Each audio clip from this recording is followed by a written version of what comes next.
رب اعوذ بک من همزات الشیاطین واعوذ بک رب ان یحضرون بسم اللہ الرحمن الرحیم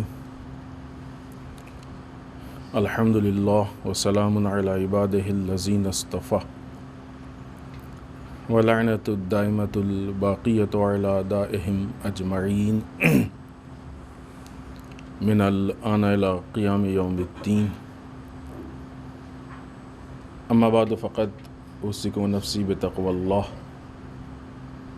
وقال علی بن ابی طالب علیہم الصلاۃ والسلام لما سمع قول الخوارج لا حکم الا للہ کلمۃ الحق یراد بہا باطل۔ اس پہلے خطبے میں سب سے پہلے اپنے نفس اور آپ سب کو اللہ کے تقوی کی طرف دعوت دیتے ہوئے اس لیے کہ تقوی الہی میں جہاں بہت ساری صلاحیتیں ہیں کہ انسان کو کامیابی تک پہنچائے، فلاح و بہبود تک پہنچائے، معاشرے کی اصلاح ہو، معاشرہ صحیح راستے پہ چلے، وہیں تقوی الہی کی ایک خاصیت یہ بھی ہے کہ اس کے ذریعے سے انسان کے اندر بصیرت پیدا ہوتی۔ بصیرت پہ اس سے پہلے کسی موقع پہ گفتگو ہو چکی ہے کہ وہ چیزیں کہ جس کو یہ مادی اور ظاہری نگاہ نہ دیکھ سکے، بلکہ انسان اپنے عقل کو استعمال کر کے جہاں تک پہنچے اسے بصیرت کہتے ہیں۔ ظاہر سی بات ہے کہ انسان کے اندر جتنی عقل ہوگی اتنا ہی وہ بصیرت اس کے اندر پیدا ہوگی۔ دوسرے الفاظ میں یوں کہا جائے کہ ایک حد تک انسان کے پاس عقل ہے کہ جو ظاہر سی بات ہے کہ عقل کل نہیں ہے، کمپلیٹ اور مکمل نہیں ہے۔ اس کے بعد کامیابی تک پہنچنے کے لیے ضروری یہ ہے کہ ہم اس راستے کو اپنائیں یا اس نظام و سسٹم کو اپنائیں کہ جو عین عقل کے مطابق ہے۔ مثلا ایک انسان کسی عقل مند کے سپورٹ کو لے لیتا ہے اور اس کے سپورٹ سے آگے بڑھتا ہے، تو اس عقل مند انسان کے اندر جو بھی عقل ہے در واقع یہ اس عقل کو استعمال کر رہا ہے کہ نہیں ہے؟ جب یہ اس کے عقل کو استعمال کر رہا ہے تو اب اس کے عقل کے مطابق آگے بڑھے گا، تو اس کے معیار پہ اگر وہ اس سے زیادہ عقل مند ہے تو اس کے معیار پہ اس کی عقل گویا ہوگی، یوں کہا جائے کہ اب غلطی اگر نہیں کرے گا تو اس معیار پہ، اچھائیوں تک پہنچے گا تو اس معیار پہ۔ نظام پروردگار ظاہر سی بات ہے کہ عقل الہی کے مطابق ہے۔ اگر انسان نظام پروردگار کو اپنا لیتا ہے، نظام پروردگار پہ عمل کرتا ہے، تو گویا یہ انسان عقل الہی کے ساتھ چل رہا ہوگا۔ عقل الہی، دنیا کے سارے عقل مند ایک طرف، عقل کل، اللہ جس چیز کو عقل کے مطابق، اور در واقع اللہ کی عقل بھی وہ تصور جو ہم لوگوں کا اپنی عقل کے مطابق ہے، وہ تصور بھی اللہ کے لیے نہیں ہے۔ جسے ہم لوگ اپنے حساب سے عقل کہتے ہیں اس کا خالق ہے وہ۔ لہٰذا جب اللہ کی حکمت کے مطابق انسان آگے بڑھے گا تو سارے کمالات اس کے لیے ہیں۔ پھر انسان بہت تیزی سے فلاح و بہبود کی طرف جائے گا، کمال کی طرف جائے گا، بلندیوں کی طرف جائے گا۔ تب یوں کہا جائے کہ تقوی الہی اس راستے کا نام ہے کہ جہاں پہ انسان عین عقل کے مطابق چلتا ہے۔ غلطی کہاں ہوگی؟ غلطی وہاں ہوگی جہاں نظام پروردگار کو اپنانے میں ہم غلطی کریں گے۔ لیکن اگر نظام ہمارے ہاتھ میں ہے تو غلطی کے امکانات نہیں ہیں، اگر ہم نظام کے مطابق چل رہے ہیں۔ اور ظاہر سی بات ہے کہ پھر اس کے نتیجے میں بصیرت اور بہت ساری چیزیں ہیں، فلاح و بہبود، آخرت کی کامیابی، دنیا کی کامیابی، بہت ساری چیزیں ہیں کہ جو اس کے نتیجے میں انسان کو حاصل ہوتی رہیں گی۔ آئیے اس کے بعد امیر المومنین مولا متقیان حضرت علی ابن ابی طالب علیہ الصلوۃ والسلام کا جملہ یا حکمت کی جو کلمات قصار میں ہے، امام کا یہ جملہ واقعی تاریخی جملہ ہے۔ لما سمع قول الخوارج، جب آپ نے خوارج کے اس نعرے کو سنا، کیا نعرہ تھا خوارج کا؟ لا حکم الا للہ، حکم یا حکومت اللہ کے علاوہ کسی کے لیے نہیں۔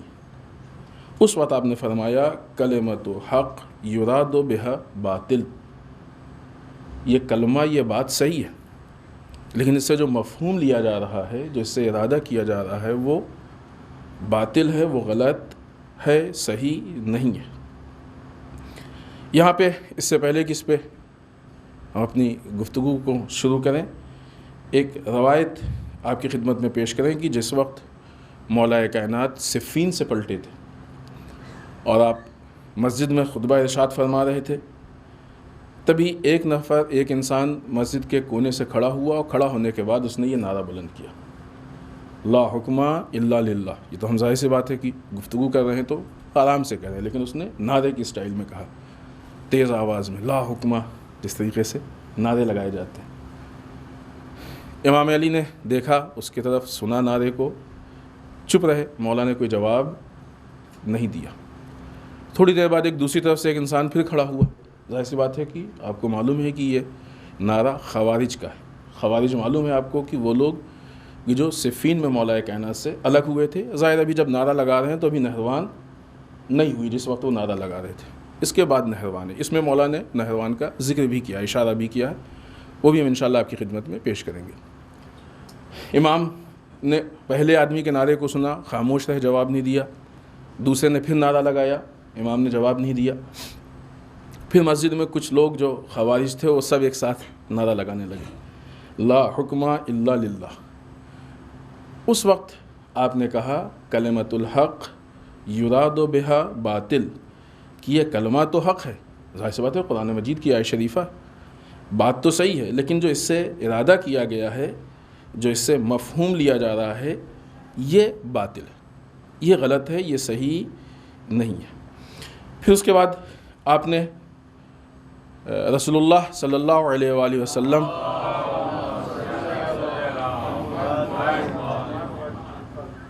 کی بتائی ہوئی ایک بات ان لوگوں کے سامنے پیش کی، اشہد لقد اخبرنی النبی الصادق ان الروح الامین عن رب العالمین، ہم اس نبی صادق کی گواہی دیتے ہیں کہ انہوں نے روح الامین سے، اور روح الامین نے اللہ سے اس بات کو نقل کیا ہے، انہ لا یخرج علینا منکم فئۃ قلت او کثرت الا جعل اللہ عز وجل حتفہا علی ایدینا۔ کیا بات کی تھی، کیا بتایا تھا رسول نے کہ ایک گروہ کی جو تم میں سے ہمارے اوپر خروج کرے گا، ہمارے مقابلے میں آئے گا، چاہے وہ کم ہو یا زیادہ، اس سے فرق نہیں، وہ لوگ ہوں گے کہ جو ہمارے ہاتھ سے قتل کیے جائیں گے، یعنی مولا کائنات کے ہاتھ سے قتل ہوں گے۔ گویا امام علی نے یہیں پہ بتا دیا کہ تمہارا یا اس چیز کا انجام کیا ہے۔ خوارج کا مذہب یہ تھا، ان کا ماننا یہ تھا، اس آیت شریفہ کو اس لیے وہ پڑھ رہے، انہوں نے در واقع جو مسئلہ حکمین، حکمیت، یعنی صفین میں جس وقت حاکم شام کی طرف سے قرآن کو بلند کیا گیا کہ بھائی ہم بھی مسلمان ہیں، ہمارے تمہارے درمیان قرآن فیصلہ کرے گا کہ کون حاکم بنے گا، وہ واقعات آپ کی نگاہوں کے سامنے ہیں۔ تو اس وقت مولا کائنات کہتے رہے کہ یہ قرآن کو صرف سہارا بنا رہے ہیں، استعمال کر رہے ہیں، حقیقت نہیں ہے۔ لیکن مولا کائنات کے گروہ میں سے، آپ کے لشکر میں سے بہت سے لوگ آ گئے کہ یا علی اب جب قرآن مقابلے میں آ گیا تو ہم کیسے جنگ کر سکتے ہیں، اور وہاں پہ یہ طے ہوا کہ دونوں کی طرف سے ایک ایک حکم طے ہوں گے اور یہ مل کے طے کریں گے کہ کون حاکم ہوگا۔ خوارج کا یہ کہنا تھا کہ آپ نے اس مسئلے کو کیوں قبول کیا، خوارج کا یہ اعتراض تھا کہ آپ نے مسئلہ حکمین کو کیوں قبول کیا، آپ نے اس لیے کہ حاکم بننا تو اللہ کا کام ہے، لا حکم الا للہ، حکومت صرف اور صرف اللہ کے لیے۔ قرآن مجید میں یہ جملہ 3 جگہوں پہ آیا. ابھی وہ تفصیل میں جانے کا موقع نہیں ہے. قرآن مجید میں یہ جملہ 3 مرتبہ آیا ہے. 2 مرتبہ سورہ یوسف میں اور 1 مرتبہ سورہ انعام میں. اگر آپ اس جملے کے آگے اور پیچھے اس آیت میں یا دوسری آیتوں میں دیکھیں تو اس طرح کی کوئی بات نہیں ہے کہ جس سے خوارج کے بات کی تصدیق ہو، کیونکہ نہایت احمقانہ اور جاہلانہ بات ہے کہ جو خوارج پیش کر رہے تھے. لا حکم الا للہ کی حکومت اللہ کی ہے، وہ اس معنی میں ہے کہ نظام اللہ کا ہے، تشریع، شریعت، قانون سازی اللہ کی. اللہ کے علاوہ کسی اور کو حق نہیں ہے کہ وہ قانون بنائے. لیکن اس معنی میں حکومت کی کوئی ایک انسان ہو کہ جو اس قانون کو لوگوں کے درمیان رائج کرے، معاشرے کو مینیج کرے، معاشرے کو لیڈ کرے، اب یہ نہیں ہو سکتا ہے کہ اللہ. مثال کے طور پہ اسلام میں ہے کہ مثلا چور کے ہاتھ کاٹے جائیں گے، مشہور ہے یہ، لیکن اس کی شرطیں. ایسا نہیں کہ کوئی کسی نے بھی چوری کی، کچھ بھی کی، بس پکڑا اور ہاتھ کاٹ دیا. اب یہ کون طے کرے گا کہ شرطیں اس آدمی کے اندر پائی جا رہی کہ نہیں پائی جا رہی ہیں، اس کا ہاتھ کٹے گا کہ نہیں کٹے گا، کٹے گا تو کون حکم دے گا، کس کو حکم دے گا کاٹنے کو؟ اب ظاہر سی بات ہے کہ کام اللہ آ کے نہیں کرے گا، ہے کہ نہیں ہے. اور بھی دوسرے بہت سارے جرائم ہیں کہ جس کے لیے اسلام میں سزا بیان کی گئی ہے. اس سزا کو عملی اعتبار سے کون آ کے اجرا کرے گا؟ خب اللہ یہ کام نہیں کرے گا. تو جو معاشرے میں حکومت کی حاکم طے ہوتا ہے، وہ حاکم اس لیے طے ہوتا ہے کہ قانون پروردگار کو لوگوں میں رائج کرے، لوگوں میں عملی کرے. اسے کہتے ہیں حاکم. کہ یہ حکومت جو بھی معاشرے میں حاکم ہوگا یہ اس کے ہاتھ میں ہوگی. ابھی کون ہوگا وہ ایک الگ گفتگو ہے کہ اصل حکومت ائمہ اطہار علیہ السلام کی. لیکن چونکہ کسی حاکم کے بغیر معاشرہ نہیں چل سکتا ہے، لہذا غیبت امام میں ظاہر سی بات ہے کہ جو جتنا بہتر ہوگا اس کی حکومت اتنی اچھی ہوگی. لہذا علماء مراجع سے بہتر کون ہے حکومت کے لیے؟ اور ائمہ کے زمانے میں بھی ائمہ نے اپنے نائب کی حیثیت سے اپنے بہترین اصحاب کو حاکم بنا کے بھیجا. اس مسئلے میں مولا کائنات کا بھی شکوہ ہے افراد کے متعلق، وہ بات گزر بھی چکی ہے اور تفصیل میں نہیں جائیں گے. لہٰذا یہ معاشرے کو مینیج کرنا، رائج کرنا، خرابیوں کو روکنا، برائیوں کو ختم کرنا، اچھائیوں کو بڑھاوا دینا، یہ کام کوئی شخص کرے گا وہ در واقع بظاہر ہمارا حاکم ہوگا. لیکن آیت کے مطابق اصل حاکم، چونکہ معاشرے کی جو فکر ہے وہ بہت زیادہ متاثر ہے دنیا کی مادی حکومتوں سے. دنیا کی مادی حکومتوں کا کیا اصول ہے کہ جو انسان حاکم بن گیا اب خود اس کے لیے کوئی قانون نہیں، جو دل چاہے وہ کرے، من مانی ہوتا ہے نا. بعض جگہوں پہ، اکثر جگہوں پہ حاکم کے لیے بھی قانون ہوتا ہے، لیکن بعض جگہوں پہ وہ حاکم بھی توڑتا ہے، کوئی پوچھتا نہیں. بعض جگہوں پہ پوچھ لیتے ہیں اس سے. اور بہت سی حکومتیں ایسی ہیں جنہوں نے اپنے لیے کوئی، لیکن اسلام اس مذہب کا نام ہے کہ جہاں حاکم کے لیے بھی قانون ہے. حتیٰ خود رسول اللہ صلی اللہ علیہ وآلہ وسلم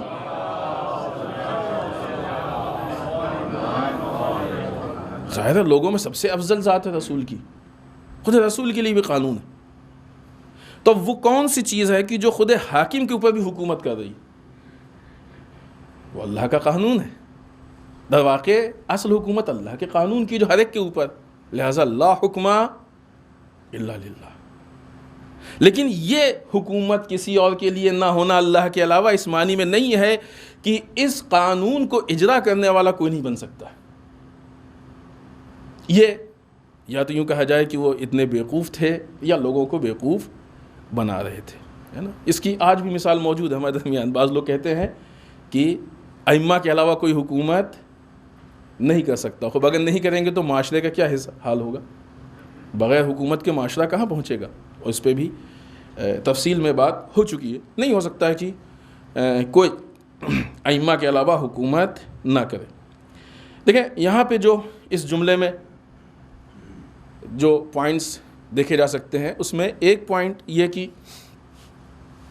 قانون سازی کس کا حق ہے؟ خود ذات پروردگار کا ہے، اس کے علاوہ کسی اور کا حق نہیں ہے. دوسری چیز حکومت، ظاہر سی بات ہے کہ معاشرے کو چلانے کے لیے ایک حاکم کی ضرورت ہے کہ جو اس حکومت کو لے کے آگے بڑھے گا. تیسری چیز کی جو در واقع اس جملے کا اہم پوائنٹ ہے وہ یہ کہ دین کو، حتیٰ قرآن مجید کی آیت شریفہ کو بے دینی کے لیے استعمال کرنا، یہ بہت اہم بات ہے کہ جو اس مولا کے جملے کے اندر ہے، کہ جس کو مولا واضح کرنا چاہے تھے کہ جس آیت کو استعمال کر رہے ہیں، جس کلمے کو استعمال عین دین کے مطابق، لیکن مفہوم کیا پیش کر رہے ہیں؟ مفہوم جو پیش کر رہے ہیں وہ عین دین کے خلاف ہے. جو چیز دین کی حمایت میں ہے اس کو دین کے خلاف. جب دین کے خلاف کلچر بنایا جاتا ہے، ماحول بنایا جاتا ہے، تو بہت سے ایسے لوگ جو نہیں بھی چاہتے ہیں وہ بھی بہکاوے میں آ جاتے، وہ بھی دین کے خلاف ہو جاتے ہیں. جب ائمہ اطہار علیہم الصلوۃ والسلام سے حکومت چھینی گئی اور دوسروں نے حکومت کی، تو بہت سے ایسے تھے کہ جو بظاہر یہ کہتے تھے کہ ہم ائمہ کے چاہنے والے ہیں، لیکن ان کو ایسا لگتا تھا نہیں ٹھیک ہے حکومت جو کہہ رہے ہیں انہی کا حق ہے، ان کا حق نہیں. ماحول کریٹ ہو گیا تھا، ایک ماحول بن گیا تھا. ان کو نہیں لگتا تھا کہ ائمہ کا حق ہے، نہیں وہ ٹھیک ہے. یا جو بات حاکم شام کی طرف سے تھی کہ مثلا علی تو دیندار ہے، علی کا کام تھوڑی حکومت کرنا، حکومت تو ہمارے جیسوں کا کام ہے. تو اب لوگوں کی ذہنیت بن گئی تھی کہ خود دیندار آدمی کہاں حکومت کر سکتا ہے، کہاں ان چیزوں کو مینیج کرے گا، اس کا کام ہے دینداری. اسلام میں عین دیندار ہی تو اسی کا حق ہے کہ ان چیزوں کو مینیج کرے. لہٰذا دین کو، دین کی چیزوں کو خلاف دین استعمال کرنا، اور یہ کام شروع سے جو دشمنان اسلام نے پیش کیا ہے اور ابتدا کی ہے اس کی، وہ آج تک آ رہا ہے.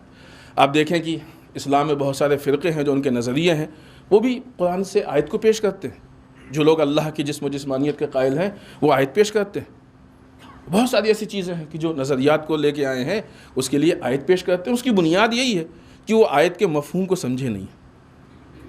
یا بعض اوقات ایسے بھی مواقع ہیں کہ جہاں پہ لوگوں کو بہکانا چاہا، لہٰذا اس کے مفہوم کو توڑ مروڑ کے پیش کیا، اور اس طرح سے حالات. جب آیت کو لے کے حالات اتنے خراب ہو سکتے ہیں تو احادیث اور روایات کو لے کے کتنے خراب ہو سکتے ہیں. آج کے ہمارے اس زمانے میں لوگوں کے درمیان جو مذہبی اعتبار سے اختلاف پیدا کیا جا رہا ہے، جو ان کا استحصال ہو رہا ہے، جو ان کا مس یوز ہو رہا ہے، اس میں آیت اور بالخصوص آیت سے سب سے زیادہ روایات کا استحصال ہو رہا ہے، مس یوز ہو رہا ہے. روایتوں کو پیش کیا جا رہا ہے، سب روایت میں تو یہ ہے، اور نعوذ باللہ مراجع اس کے خلاف کہتے ہیں، فلاں کہتے ہیں، فلاں کہتے ہیں. یہ مسئلہ انہی جیسا ہے جس طریقے سے خوارج نے آیات کا مس یوز کیا تھا، آیت کا غلط استعمال کیا تھا، ویسے آج ان روایات کا غلط استعمال ہو رہا ہے. لہٰذا ہمارے اندر یہ شعور ہونا چاہیے اور ہمارے اندر یہ صلاحیت ہونی چاہیے کہ ہم کسی بھی مفہوم کو اخذ کر سکیں، حاصل کر سکیں، وہاں جان سکیں کہ آیت کہاں کیا کہہ رہی ہے، روایت کیا کہہ رہی ہے. دو طریقہ ہے اس کا. ایک طریقہ یہ ہے کہ یا تو ہمارا مطالعہ اتنا ڈیپ ہو، اتنا گہرا ہو کہ ہم کسی آیت کو لے کے مختلف تفسیروں کو پڑھیں، پڑھنے کے بعد یا روایات سے متعلق جو ہے وہ اتنا ہمارے پاس علم ہو کہ اس کے معنی کیا ہے، اس سے کس زمانے کی ہے، کن حالات سے متعلق ہے، کیسے بہت ساری چیزیں اس کے پیچھے سند دیکھیں، اس کی بہت ساری چیزوں کو دیکھ کے پھر یہ طے کریں. اور اگر ہمیں یہ نہیں آتا ہے، ظاہر سی بات ہے ہر آدمی کو نہیں آتا، تو پھر ایسی صورت میں کسی ایسے کے ہاتھ کو پکڑ لیں جو ان چیزوں کو جانتا ہو. عقل بھی تو یہی کہتی ہے نا، یا تو آپ کسی جگہ کا راستہ خود جانتے ہوں، یا کسی ایسے کا ہاتھ پکڑ لیں جو جانتا ہے، وہ آپ کو پہنچا دے گا. یہ کام علماء کا ہے، لہٰذا ہم علماء و مجتہدین کا ہاتھ پکڑ لیں تاکہ وہ ہم کو گمراہ ہونے سے بچا لیں. آج عالم اسلام میں جو اتنے سارے مسائل، یہ خود ایک موضوع ہے کہ انشاءاللہ کبھی اس پہ گفتگو ہوگی، جو اتنے سارے مسائل پیدا ہو رہے ہیں، مشکلات پیدا ہو رہی ہیں، بہت سارے مسائل سے تشیع ابھی تک محفوظ ہے. اس کی وجہ یہ ہے کہ اس قوم نے علماء کے ہاتھ کو پکڑا، مرجعیت، نظام ولایت فقیہ. لہٰذا اب جو مخالفین کے حملے کا طریقہ ہے وہ بدل یہ گیا ہے کہ پہلے ان کے ہاتھ کو مراجع اور علماء سے چھڑاؤ، ان کو الگ کرو، آزاد کرو، پھر اس کے بعد ان کو گمراہ کرو. لہٰذا اس روش میں تبدیلی پیدا ہوئی ہے. ایسے موقع پہ اہم یہ ہے کہ ہم ان ہاتھوں کو مضبوطی سے پکڑیں، ورنہ گمراہ ہو جائیں گے، اور ایسا گمراہ ہو جائیں گے کہ پھر ہم کو خود بھی احساس اور ہوش و حواس نہیں ہوگا. دنیا کا بھی یہی کام ہے کہ وہ ان جملوں کو، آیات کو، روایات کو استعمال کرتے ہیں کہ جو کلمہ حق ہیں، لیکن جو مفہوم اس سے پیش کرتے ہیں وہ باطل ہوتا ہے. اس باطل مفہوم کے ذریعے لوگوں کو گمراہ کرتے ہیں، اور اس میں گمراہ ہونے والے اس لیے پر اعتماد ہوتے ہیں کہ وہ یہ سمجھتے ہیں ہم تو قرآن کی آیت پہ عمل کر رہے ہیں، ہم تو ائمہ کے اقوال پہ عمل کر رہے ہیں، لہٰذا یہی عین ہدایت ہے. لہٰذا انسان گمراہ بھی ہوتا ہے اور اس کو احساس بھی نہیں ہوتا کہ ہم گمراہ ہیں. ایسے صورت میں جو ہم نے آپ کی خدمت میں عرض کیا کی زیادہ اس بات کی ضرورت ہے کہ ہم علماء کے ہاتھ کو، علماء کے دامن کو مضبوطی سے پکڑیں تاکہ اس طرح کے خطرات اور مشکلات سے محفوظ رہیں۔ بسم اللہ الرحمن الرحیم۔ انا اعطیناک الکوثر فصل لربک وانحر ان شانئک هو الابتر۔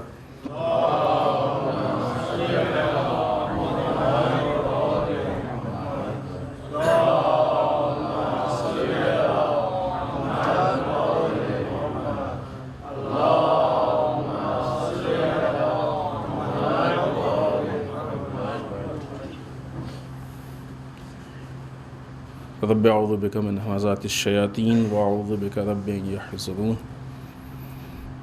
بسم اللہ الرحمن الرحیم۔ الحمد للہ الذی لا یبلغ مدحتہ القائلون ولا یحصی نعمہ العدون ولا یؤدی حقہ المجتہدون۔ اللہم صل وسلم علی صاحب الدعوۃ النبویہ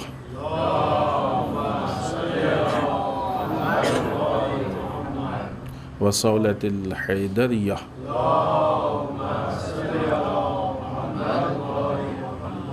والعصمة فاطمیہ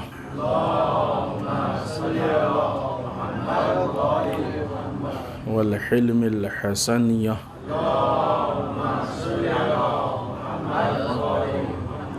وشجاعة الحسینیہ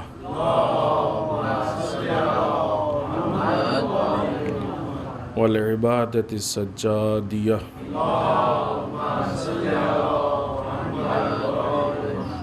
والآثار الباقریہ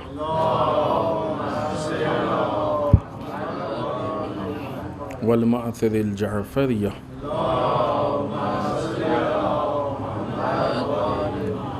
والعلوم الکاظمیہ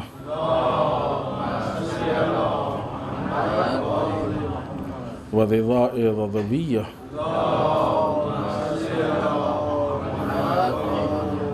والجود التقویہ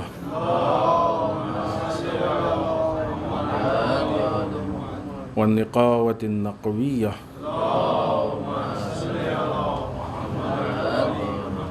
والہیبة العسکریہ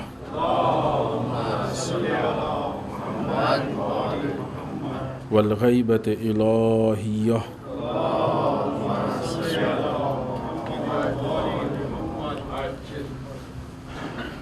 ولعنة الدائمة الباقية على أعدائهم أجمعين من الآن إلى قیام یوم الدین۔ اما بعد، اس دوسرے خطبے میں ایک بار پھر اپنے نفس اور آپ سب کو اللہ کے تقوی کی تاکید کرتے ہوئے اس ہفتے کے مناسبات میں سب سے پہلی مذہبی اور اہم مناسبت ماہ مبارک رمضان کا آغاز ہے۔ ظاہر اس سے پہلے بھی یہ بات عرض کی گئی کہ ماہ مبارک رمضان کے لیے ہمیں اپنے آپ کو آمادہ کرنا چاہیے، یعنی اس کے آمادگی کی ضرورت ہے۔ آمادگی سے مراد قطعاً یہ نہیں ہے کہ سحری یا افطاری سے متعلق آمادگی ہوتی ہے، وہ ایسا نہیں ہے کہ بالکل اس کو چھوڑ کے انسان نہیں، بالاخره سحری ہوگی تو کچھ تو آمادگی کی ضرورت ہے، افطاری ہوگی تو کچھ ہوگی، لیکن وہ چیز ایک تو لمٹ سے آگے نہ ہو اور دوسرے یہ کہ وہ مقصد نہ بن جائے، نہ لمٹ سے زیادہ ہو نہ مقصد میں۔ اصل جو آمادگی ہے ماہ رمضان کی، ایک تو ماہ رمضان وہ مہینہ ہے کہ جس میں ہم روزہ رکھتے ہیں، تو ظاہر سی بات ہے کہ روزے سے متعلق آمادگی یہ بھی اصل آمادگی نہیں ہے۔ اصل آمادگی کی جو ماہ رمضان کی تعریف قرآن مجید نے کی ہے کہ ماہ رمضان وہ مہینہ ہے کہ جس میں قرآن مجید نازل کیا گیا۔ قرآن مجید یعنی نظام پروردگار۔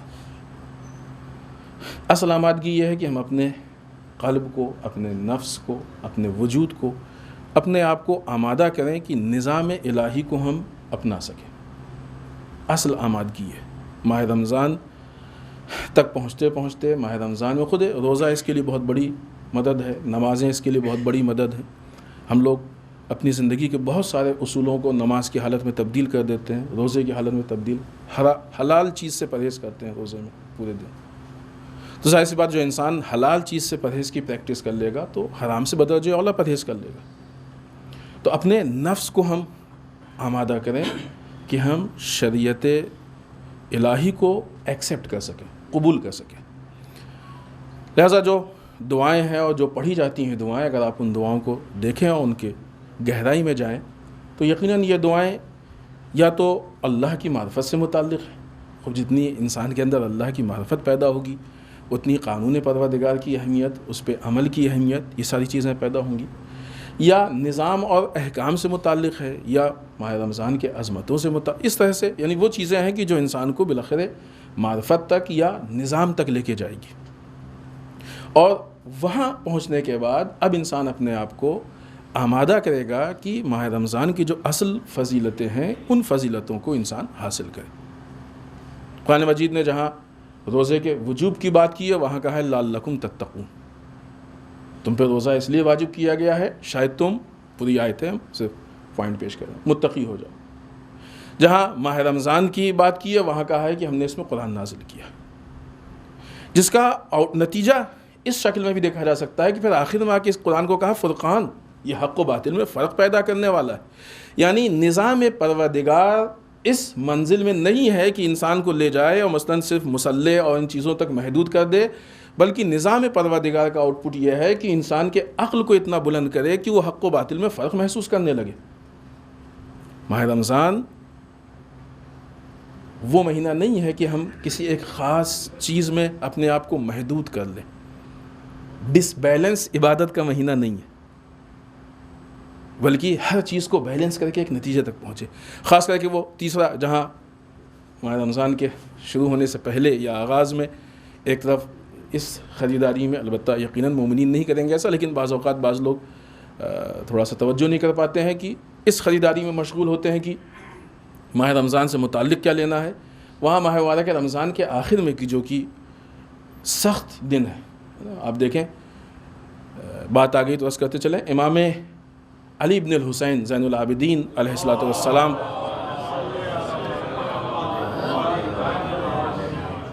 آپ کی جو دعائیں صحیفہ سجادیہ میں ہیں اس میں استقبال ماہ رمضان کی بھی دعا ہے اور ماہ مبارک رمضان کے الوداع ہونے کی, اس کو الوداع کرنے کی بھی دعا ہے. اور ان دعاؤں کو پڑھیں, اس کے ترجمے کو دیکھیں اور محسوس کریں کہ امام کس اعتبار سے ہم کو اس ماہ رمضان میں داخل کرنا چاہتے ہیں اور کس اعتبار سے ماہ رمضان سے ہم نکلیں. تو وہ دن کی جب الوداعی دن ہے, ماہ مبارک رمضان ہم سے رخصت ہو رہا ہے, اگر وہ دن عید کی تیاری میں مارکیٹ میں گزرے تو شاید ماہ رمضان کا حق نہیں ادا ہو پائے گا. یہ بھی نہیں کہتے جس طریقے سے یہاں کا مسئلہ ہے ویسے ہی وہاں کا ہی مسئلہ ہے, لیکن انسان اپنی زندگی کو, اپنے پروگرامز کو, اپنی چیزوں کو اس طریقے سے مینیج کرے کہ جو اصل فضیلت ہے وہ ہاتھ سے نہ جائے, جس کی بنیاد پہ عید ہے, جس کی بنیاد پہ یہ ساری خوشیاں ہیں, وہی جب ہاتھ سے چلی جائے گی تو اصل خوشی اور اصل عید کیسی, کہاں کی. اس سے پہلے بھی ہم نے یہ بات عرض کی تھی, صرف آپ کو یادآوری کرا دیں. روایات کے مطابق ماہ رمضان یا یوں کہا جائے کہ روزوں کی 3 قسمیں, اگرچہ ابھی تقریباً 8 دن یا شاید زیادہ باقی ہے, لیکن بہرحال آمادگی ابھی سے اہم ہے. خاص کر کے شعبان کے آخر یہ بات ہو چکی ہے کہ رجب میں اور شعبان میں روزہ مستحب ہے, اس مستحب روزے کی تاکید کی گئی ہے, اور جتنا انسان رکھ سکے رکھے. ابھی تو شعبان کے آخری ایام ہے تو اس میں انسان اگر ممکن ہو تو حتماً روزہ رکھے. روزوں کی 3 قسمیں روایات میں بیان کی گئی ہیں. پہلی قسم یہ کہ جو جن چیزوں سے روزہ باطل ہوتا ہے ان چیزوں سے ہم پرہیز کر لینا, یہ منیمم ہے روزہ, حد اقل روزہ, اس سے کم پھر روزہ نہیں ہے. ان چیزوں میں سے کوئی ایک چیز بھی اگر ہم نے استعمال کر لی, کھا لی, پی لی تو ہمارا روزہ باطل, اصلاً روزہ ختم. اس سے بہتر جو دوسری قسم ہے روزے کی وہ ہے کہ جہاں پہ روزہ صرف پیٹ کا روزہ نہ ہو بلکہ انسان کے پارٹس کا روزہ ہو, آنکھوں کا بھی روزہ ہو, آنکھ کوئی غلط کام نہ کرے, زبان کا روزہ ہو. بلکہ یوں کہا جائے کہ اگر انسان نے زبان کا روزہ رکھ لیا تو بہت ساری چیزوں سے بچ جاتا ہے. زبان کے بہت سارے گناہ بیان کیے گئے. ہاتھوں کا روزہ ہو, پیروں کا روزہ ہو, انسان کے جو پارٹس ہیں, جو اعضاء و جوارح ہیں, ان کا روزہ. اور افضل ترین روزہ جو پہلی قسم ہے روزے کی وہ انسان کی فکر کا روزہ ہو. انسان کے سوچ کا روزہ. لہذا اگر کسی بنیاد پہ کسی مشکل کی وجہ سے ہم ابتدا میں اس دوسرے اور پہلی منزل تک نہیں پہنچ پا رہے ہیں, اس آخری منزل سے شروع کر رہے ہیں, تو ماہ مبارک رمضان میں ہمیں اس بات کی ضرورت ہے کہ اپنے اس روزے کے معیار کو بلند کریں اور وہاں تک پہنچیں کہ ہم بہترین طریقے کے روزے رکھیں. بس فرق اتنا ہے کہ جو پہلی قسم والا روزہ, جو آخری قسم والا ہے, جو صرف مبتلات سے ختم ہو جاتا ہے کھانے پینے سے, یہ روزہ صبح شروع ہوتا ہے اور شام میں اس کا افطار ہو جاتا ہے. لیکن جو پہلی اور دوسری قسم والا روزہ ہے کہ جہاں ہمارے اعضاء و جوارح محفوظ رہیں گے, فکر محفوظ رہے گی, یہ کسی بھی وقت شروع ہو جاتا ہے اور ختم پھر کبھی نہیں, اس کا افطار نہیں ہوتا ہے. مثلا ایک آدمی نے بالفرض زبان کا روزہ رکھا کہ اب ہم آج سے جھوٹ نہیں بولیں گے, غیبت نہیں کریں گے, تہمت نہیں لگائیں گے, طنز نہیں کریں گے, فلاں فلاں فلاں, تو یہ شروع ہو گیا روزہ, اب ان چیزوں سے پرہیز کرے گا. خوب کب کھولے گا یہ؟ ایسا تو نہیں کہ شام کو بیٹھ کے کہے گا کہ آؤ تھوڑا سا جھوٹ بولا جائے اس روزے کو کھول لیں, تھوڑی غیبت کی جائے اس روزے کو کھول, ایسا تو نہیں کرے گا وہ. لہٰذا یہ روزہ کھلتا نہیں ہے, یہ روزہ ختم نہیں ہوتا ہے, یہ روزہ ہمیشہ باقی رہتا ہے. لہٰذا ان بعض نکات کو ذہن میں رکھ کے ہم اپنے آپ کو آمادہ کریں, اور بالخصوص اس نظام سے متعلق کہ نظام پروردگار کو اپنا لیں, تو انشاءاللہ ماہ مبارک رمضان کی جو سعادتیں ہیں, برکتیں ہیں, عظمتیں ہیں, کرامتیں ہیں, جو بھی اس کی فضیلتیں ہیں, ان کو ہم درک کر سکیں. اور اس کو درک کرنے کا مطلب کہ ہمارے اندر تبدیلی اور ہماری بلندی, کامیابی. اس کے بعد جو دوسری مناسبتیں ہیں, گزشتہ ہفتے عالم اسلام کی ایک بہت عظیم شخصیت آیت اللہ رضا شہری کا انتقال ہو گیا. بہت عظیم شخصیت تھی, تقوی, علم, عرفان کمال پہ تھا. ان کی خدمات کو کوئی فراموش نہیں کر سکتا, خصوصاً حدیث کے روایات کی فیلڈ میں جو ان کی خدمات ہے وہ اصلاً قابل فراموش نہیں ہے. آپ کے آثار میں میزان الحکمہ جیسی کتاب ہے کہ جو آج ہم جیسے طالب علم اور بزرگ علماء کے لیے ایک تقریباً ضرورت بن چکی ہے کہ بہت ساری روایت اگر دیکھنا ہو تو انسان پہ جا کے سیدھے میزان الحکمہ کی طرف رجوع کرتا ہے. حدیث کے فیلڈ میں آپ نے بہت سارے کام انجام دیے, بہت سی خدمات انجام دی اور بہت پہلے سے انجام دیے. جہاں علمی اعتبار سے آپ کے اتنے سارے خدمات ہیں, وہیں نظام کے اعتبار سے بھی آپ کے بہت سارے خدمات ہیں. وہ ان باتوں کو ذکر کرنے کا موقع نہیں ہے, لیکن ہاں بعض ایسے فتنے کہ جو نظام کو بہت بڑا نقصان پہنچا سکتے تھے اور اس کے مقابلے میں آنے کے لیے ہر آدمی ہمت نہیں کر پا رہا تھا, آیت اللہ رضا شہری نے ان فتنوں کو, اس کی حقیقتوں کو کھولا اور کھول کے اس فتنے کو ختم کیا, اور بعد میں اس سے متعلق کتاب بھی لکھی تاکہ لوگوں کو معلوم ہو کہ ہم کس جگہ سے گزریں. اس عظیم نقصان پہ آپ سب کی خدمت میں تمام علماء مراجع, بالخصوص وقت کے امام کی خدمت میں تسلیت اور تعزیت عرض کرتے ہیں. اس کے بعد حالات حاضرہ میں ابھی پھر سعودی سے متعلق ایک خبر سننے میں آئی ہے کہ سعودی عربیہ نے اپنے یہاں ٹی وی پہ لائیو نماز نشر کرنے پہ پابندی لگا دی. آپ کو اطلاع ہوگی, بالخصوص جن لوگوں نے حج و عمرہ کیا انہوں نے دیکھا ہوگا کہ سعودیہ میں برادران اہل سنت کے ہاں جیسے ہمارے یہاں اتصال یہ ساتھ میں کھڑے ہو کے ہیں, ان کے یہاں آواز کا اتصال ہے. صوتی پیش نماز پڑھ رہا ہے تو ایک آدمی اگر آواز پہنچ رہی ہے تو پیچھے بھی کھڑا ہو کے نماز پڑھ سکتا ہے, ضروری نہیں کہ بیچ میں لوگ کھڑے. جن لوگوں نے کیا دیکھا ہوگا. لہٰذا جب نماز لائیو نشر ہوتی تھی تو لوگ جو ہے وہ ٹی وی وغیرہ لگا کے نماز پڑھ لیا کرتے تھے, اور وہ یقیناً ان کی شریعت کے حساب سے جماعت میں وہ شریک ہوتے تھے. اس سال ماہ رمضان سے پہلے کچھ گائیڈ لائن جاری کی گئی ہے, اس میں لائیو نماز کے نشر کرنے پہ پابندی لگا دی ہے. لائیو نماز کو نشر کرنا, بچوں کا مسجد میں لانا, ان چیزوں پہ پابندی لگا دی گئی. عجیب بات ہے کہ ایک طرف سے جہاں حرام چیزوں کے لیے راستے کھل رہے ہیں, وہاں حرام چیزوں کے لیے سینٹرز کھل رہے ہیں, وسائل فراہم ہو رہے ہیں, وہاں دوسری طرف سے ایسی چیزوں پہ پابندی لگ رہی ہے. یہ وہ چوٹ ہے کہ جو اسلام پہ پہنچ رہی ہے بظاہر عبادی اعتبار سے, نظامی اعتبار سے جو پورے حج کو انہوں نے کیپچر کر دیا اور تبدیل کر دیا وہ الگ عنوان سے, اور عالم اسلام میں مسلمانوں کے قتل عام میں فلسطین سے متعلق ان کا جو رویہ ہے، یمن پہ جو ان کی جارحیت اور جو ان کا ظلم و ستم ہے، ان ساری چیزوں کو دیکھنے کے بعد اب بھی اگر کسی کو ایسا لگتا ہے کہ یہ لوگ مسلمان ہیں تو یہ واقعی پھر ظلم ہے یہ کہنا کہ یہ مسلمان، نہ یہ کہ مسلمان ہیں، بلکہ ان کو جو دشمنان، سخت ترین دشمنان اسلام ہیں، یہ ان کے کارندوں میں سے ہیں، غلام میں سے ہیں ان کے، لہٰذا ہر وہ کام کر رہے ہیں کہ جو اسلام کو یا عالم اسلام کو نقصان پہنچائے۔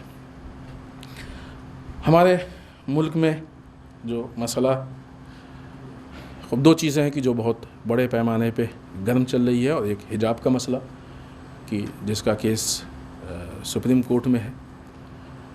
دیکھیں اس مسئلے میں کہاں تک و کس حد تک جو ہے وہ بات پہنچتی ہے، کوشش ہم سب کی یہ ہونی چاہیے کہ حتی الامکان سپریم کورٹ سے ایک صحیح ہم کو فیصلہ مل جائے۔ امید یہی ہے، اس سے پہلے جس بنیاد پہ فیصلہ دیا گیا وہ بنیاد صحیح نہیں تھی، لہٰذا فیصلے پہ اس کا اثر پڑا۔ اب ظاہر سی بات ہے کہ کیا الاسباب تھے، کیا وجہ تھی، اور کورٹ نے اپنے دائرے سے باہر نکل کے یہ طے کیا کہ یہ دین کا جز نہیں ہے، کہ جو کورٹ کا حق نہیں تھا۔ جن چیزوں کو مبنا بنایا گیا تھا، بیس بنایا گیا تھا، وہ بھی صحیح نہیں تھا۔